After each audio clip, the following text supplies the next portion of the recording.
Bonjour, je vous souhaite la bienvenue à cette troisième séance de notre module Power BI. Lors des dernières séances, nous avons appris comment nous pouvons nous connecter à nos données et comment on peut les transformer. Aujourd'hui, nous allons voir comment établir les relations entre les tables de notre modèle et puis nous allons voir comment enrichir ce modèle par des mesures qu'on peut effectuer grâce au langage DAX. Et puis nous allons apprendre comment définir les hiérarchies au niveau de nos données afin de pouvoir naviguer facilement dans les différents niveaux des données. Alors on va commencer par la création des relations entre les tables. Il s'agit des liaisons entre les tables qu'on va pouvoir effectuer grâce au champ commun entre ces tables. En utilisant le langage des systèmes de gestion de base de données, il s'agit de prendre les clés primaires de certaines tables et de les définir comme des clés étrangères dans d'autres tables. Alors Power BI, en important les données, détecte automatiquement les relations entre les tables. Mais on doit toujours les vérifier pour s'assurer que notre module est bien construit. Alors, voyons comment créer et gérer les relations entre les tables dans le Power BI. Pour gérer les relations entre les tables, je peux aller à la vue relations dans le Power BI. Et donc, ça me donne les tables avec les relations entre ces tables qui ont été détectées automatiquement. Donc, je peux les vérifier puisque c'est un modèle simple. Donc, les relations ont été établies correctement. Donc, je peux interagir avec ces tables, je peux les déplacer, je peux les agrandir, je peux zoomer, je peux annuler certaines actions. Si je fais double-clic sur une relation, donc je peux avoir toutes les informations sur cette relation. Donc, les tables en relation, les champs communs entre les deux tables, la cardinalité et la direction de filtrage de la relation. Mais d'une manière générale, pour créer une relation entre deux tables, il suffit de glisser le champ commun d'une table vers l'autre table. Alors, par exemple, je vais supprimer cette relation, donc le bouton droit et je clique sur supprimer. Voilà, donc maintenant les deux tables ne sont pas liées. Et je vais prendre le code produit et je vais le glisser vers le code produit de la table produit. Donc voilà, j'ai la relation entre les deux tables. Le sens de la relation n'est pas important parce que Power BI il établit ça automatiquement. Alors, pour enrichir vos données par des calculs et des mesures, vous pouvez utiliser le langage DAX. C'est le Data Analysis Expression. Ça vous permet d'effectuer une infinité de calculs en utilisant des fonctions, que ce soit des fonctions de filtrage, d'agrégation, des fonctions mathématiques, logiques, statistiques ou des fonctions de time intelligence. Alors, pour avoir plus d'informations sur ces fonctions, vous pouvez visiter le site web de Power BI. Vous allez avoir les syntaxes et les arguments de chaque fonction. Mais voyons quelques exemples de mesures qu'on peut introduire dans notre cas. Dans mon rapport, je veux avoir une table où j'ai la date de chaque commande et la raison sociale du client qui a fait la commande. Et puis je veux avoir la désignation des produits commandés. Donc, ensuite, la quantité de produits commandés. Donc, quantité. Ensuite, c'est le prix du produit, donc le prix. Et donc, vous voyez, c'est très facile d'établir des tableaux de ce genre parce que les tables, elles sont liées. Alors, ce que je veux avoir maintenant, c'est le montant brut des ventes pour chaque commande. Alors, vous voyez, j'ai pas ce champ de vente brut. Qu'est-ce que je peux faire? C'est de le créer grâce à une mesure. Donc pour créer une mesure, donc vous allez sur accueil et après une nouvelle mesure. Vous allez avoir ici une petite rubrique pour écrire la formule de votre mesure. Alors qu'est-ce que je veux exactement? Alors je veux une formule qui va me permettre de faire la somme de la multiplication entre la quantité et le prix. C'est-à-dire elle va aller ligne par ligne, faire la multiplication et après me faire la somme de tout ça. Donc je vais écrire vente brute, c'est le nom que je veux donner à ma mesure. Après, la fonction qui me permet de faire ça, donc c'est SUMX. SUMX, donc vous voyez, à chaque fois que j'introduis une fonction, j'ai un assistant qui va me donner, qui va m'aider à écrire les arguments de la formule. Il va me donner tous les champs et toutes les tables sur lesquelles je veux appliquer ma formule. Donc la table sur laquelle je veux appliquer la formule, c'est la table commande. Après, point virgule, maintenant je peux écrire l'expression. L'expression c'est la quantité fois le prix. Donc la quantité de la table commande fois le prix de la table produit. Donc ça me donne pas la main pour écrire, trouver le prix, parce que je dois le chercher sur une table qui est liée avec la table commande. Et donc je vais utiliser la fonction related. Donc related. Et maintenant je vais écrire le prix. Voilà. Mon prix de la table produit. Et voilà, maintenant j'ai ma fonction prête. Je clique sur entrée. Et voilà, j'ai ma mesure qui est créée, vente brute, avec une petite calculatrice qui indique que c'est une mesure ou que c'est un champ calculé. Alors ce que je peux faire maintenant, c'est de changer l'emplacement de cette mesure. Elle a été créée au niveau de la table client. Je veux qu'elle soit au niveau de la table commande. Alors l'emplacement, c'est pas important, mais c'est juste une question d'organisation. Donc je sélectionne la mesure. Je vais aller à la rubrique modélisation, table principale, et je choisis commande. Et voilà, maintenant ma mesure vente brute, elle est au niveau de la commande. Alors je vais l'insérer à mon tableau. Et voilà, j'ai les ventes brutes qui est la multiplication entre la quantité et le prix. Alors ce que je peux faire maintenant, c'est changer le format de cette mesure parce que ça doit être en format monétaire. Voilà. Je vais choisir la devise, donc c'est Maroc dirham. Donc c'est le dirham marocain. Donc voilà, Maroc dirham. Je vais faire la même chose pour le prix. Donc je cherche le prix dans la table produit. Donc c'est Maroc dirham, toujours. Voilà. Je vais faire la même chose pour la date, pour changer le format de la date de la commande. Donc je vais choisir ce format. Donc voilà, maintenant j'ai mon tableau prêt. J'ai ma mesure qui a été créée. Maintenant je peux utiliser cette mesure dans n'importe quel visuel. Je vais choisir par exemple ce visuel graphique en secteur. Si je veux avoir les ventes brutes par exemple par rayon, donc je glisse vente brute, je vais répartir par rayon de produit. Donc voilà, j'ai mes ventes brutes réparties par rayon. Le DAX est très puissant dans le calcul des mesures basées sur le temps ou ce qu'on appelle les fonctions Time Intelligence. On va voir quelques exemples. On va commencer par la fonction Year to Date.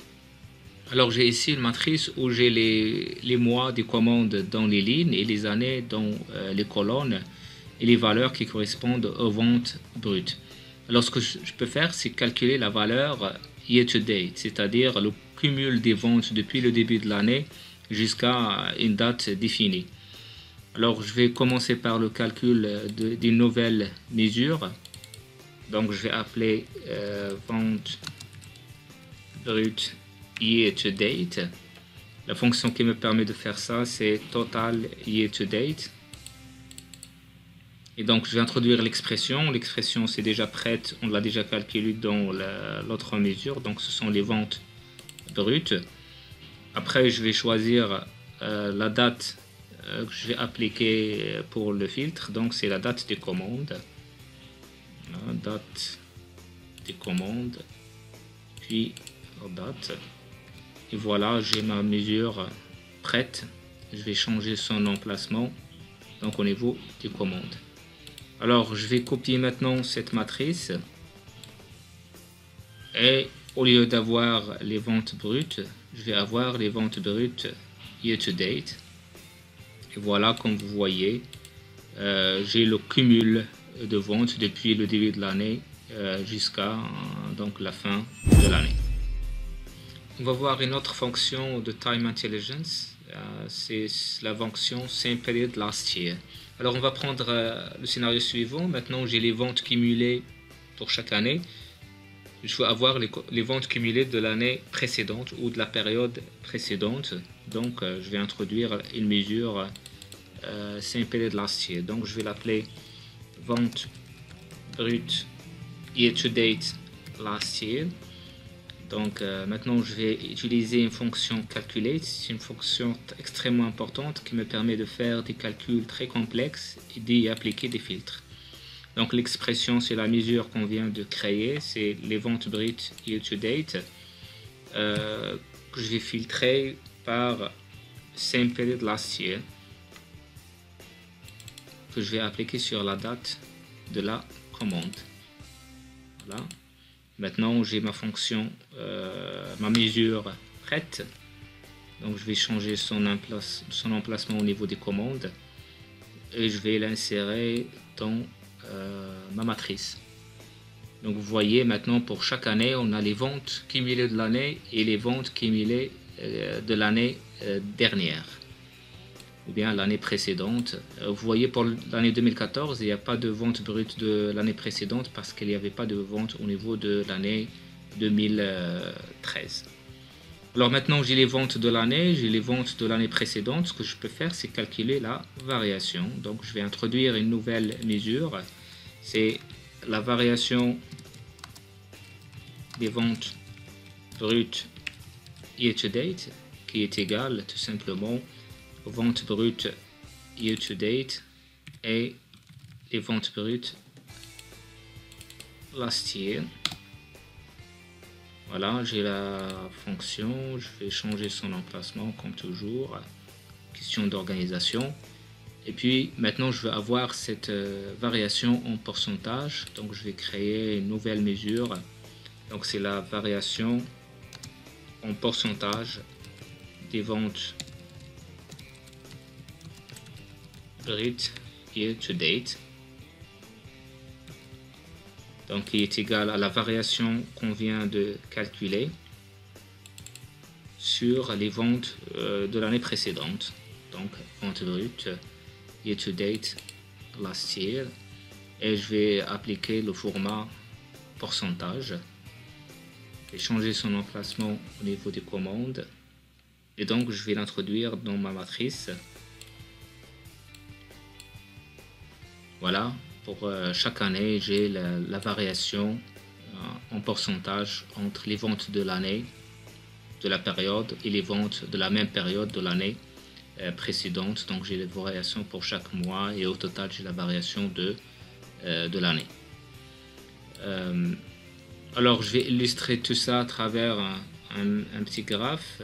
Donc le graphe le plus approprié pour montrer la variation, c'est le graphique en cascade. Donc je vais introduire dans l'axe des Y la date de la commande,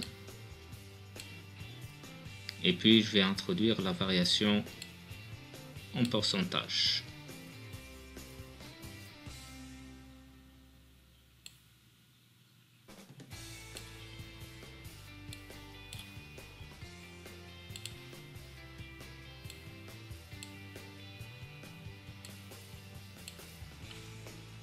Alors vous voyez, alors je vais illustrer tout ça à travers un petit graphique, et le graphique qui permet d'illustrer les variations, c'est le graphique en cascade. Et donc je glisse la date de la commande et puis je glisse la variation en pourcentage. Alors il n'y a rien qui s'affiche, on va voir pourquoi. Donc je clique ici, donc c'est parce qu'il y a des données de graphique qui contiennent des valeurs infinies, c'est-à-dire vous voyez ici pour 2014 parce qu'il n'y a pas de vente en 2013, donc il y a des valeurs infinies. Ce que je peux faire, c'est filtrer les valeurs de ce graphique pour supprimer les valeurs de l'année 2014. Donc je vais aller dans les filtres, donc filtre de base, je vais sélectionner toutes les années à l'exception de l'année 2014 et voilà, maintenant j'ai la variation d'une année à une autre. Donc ici on a une diminution de 21%. Par contre l'année 2016, donc il y a une augmentation de 113, etc. Je peux descendre pour voir la variation par trimestre. Donc voilà les variations par trimestre. Et donc vous voyez comment ces mesures m'ont permis de faire des calculs vraiment très complexes et de les présenter d'une manière très claire et très parlante. Pour simplifier la navigation dans vos données, vous pouvez créer des hiérarchies. Ça vous permet d'organiser les différents niveaux de votre information de façon à pouvoir descendre et remonter dans ces niveaux.